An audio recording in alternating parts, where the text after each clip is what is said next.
America की Trump सरकार ने अब ग्रीन कार्ड होल्डर्स को भी देश से बाहर फेंकना शुरू कर दिया है, सिर्फ इसीलिए क्योंकि उनका नाम एक गैंग से जुड़ा बताया गया है। इनमें से कई लोग हाइटियन नागरिक हैं जो अमेरिका में कानूनी तरीके से रह रहे थे, लेकिन अब उन पर आतंकी संगठनों से जुड़े होने का आरोप लगा है।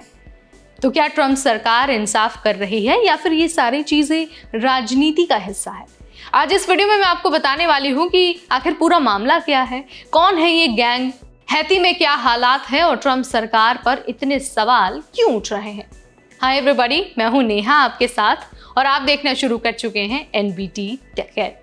तो वही हाल ही में अमेरिका के विदेश मंत्री मार्को रूबियो ने एक बयान में कहा था कि कुछ हाइटियन ग्रीन कार्ड होल्डर्स को अब अमेरिका से डिपोर्ट किया जाएगा। सरकार का कहना है कि इन लोगों ने विव अंसुम नाम की गैंग के साथ मिलकर काम किया है।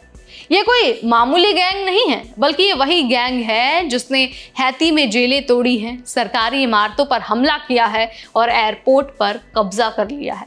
इसीलिए अमेरिका ने इस संगठन को मई 2025 में विदेशी आतंकवादी संगठन घोषित कर दिया था।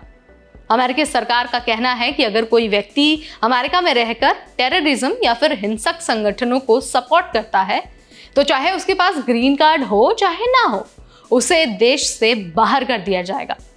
यह फैसला लिया गया है इमिग्रेशन एंड नेशनैलिटी एक्ट के सेक्शन 237A(4)(c) के तहत। यानी अगर कोई व्यक्ति अमेरिका की सिक्योरिटी के लिए थ्रेट बनता है तो उसका ग्रीन कार्ड भी उसे नहीं बचा सकता है। अब बात कर लेते हैं कि हैती में किस तरह की सिचुएशन है। क्यों?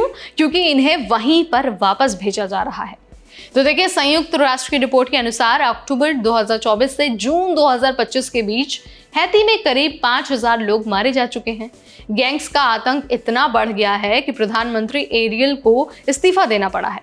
लोग घरों से बाहर निकलने में डरते हैं, सरकार बेबस है और कानून व्यवस्था पूरी तरह से फेल हो चुकी है। संयुक्त राष्ट्र ने अमेरिका से अपील की है कि ऐसे समय में लोगों को हैती वापस भेजना इनह्यूमन है, लेकिन ट्रंप सरकार तो इस पर ध्यान ही नहीं दे रही है।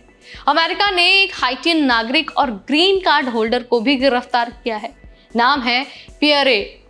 सरकार का आरोप है कि पियरे अपनी ग्रीन कार्ड की एप्लीकेशन में उन्होंने झूठ बोला है। उन्होंने हैती में एक राजनीतिक पार्टी बनाई जिसका नाम था movement for transformation and value of Haiti. इसके अलावा हैती की भ्रष्टाचार विरोधी एजेंसियों ने उन पर आरोप लगाया है कि उन्होंने सरकारी लोन का गलत इस्तेमाल किया है। अब उन्हें अमेरिका से डिपोर्ट किया जा रहा है और वो अभी आइस की हिरासत में है। वैसे तो ट्रंप पहले भी हाइटियन समुदाय पर निशाना साधते ही रहे हैं। 2024 के चुनाव प्रचार में उन्होंने तो ये तक कह दिया था कि हाइटियन लोग अमेरिका में आकर लोगों के पालतू जानवर खा जाते हैं। सोचिए, एक प्रेसिडेंट पद का उम्मीदवार कैसे बयान दे रहा था। इसके अलावा ट्रंप ने हजारों हाइटियन नागरिकों का जो टीपीएस है यानी कि टेम्पररी प्रोटेक्टेड स्टेटस है, उसे भी खत्म करने की कोशिश की थी, लेकिन कोर्ट ने उस पर रोक लगा दी थी। तो अब सवाल ये है कि अगर किसी का वाकई आतंकी या फिर आपराधिक संगठन से जुड़ाव है तो उस पर कड़ी कार्रवाई होनी चाहिए। इसमें दो राय तो नहीं है, लेकिन जब कोई देश खुद सिविल वॉर जैसी हालत में हो तो क्या लोगों को जबरदस्ती उस देश में भेजना सही है? क्या ये फैसला सुरक्षा के नाम पर राजनीति तो नहीं है? और क्या सभी ग्रीन कार्ड होल्डर जो हाइटियन हैं उन्हें शक की नजर से देखा जा रहा है? तो भाई, आप क्या मानते हैं? आपका क्या विचार है? Let me know in the comment section. इस वीडियो में फिलहाल इतना ही। Till then, this is me Neha Upadhyay signing of.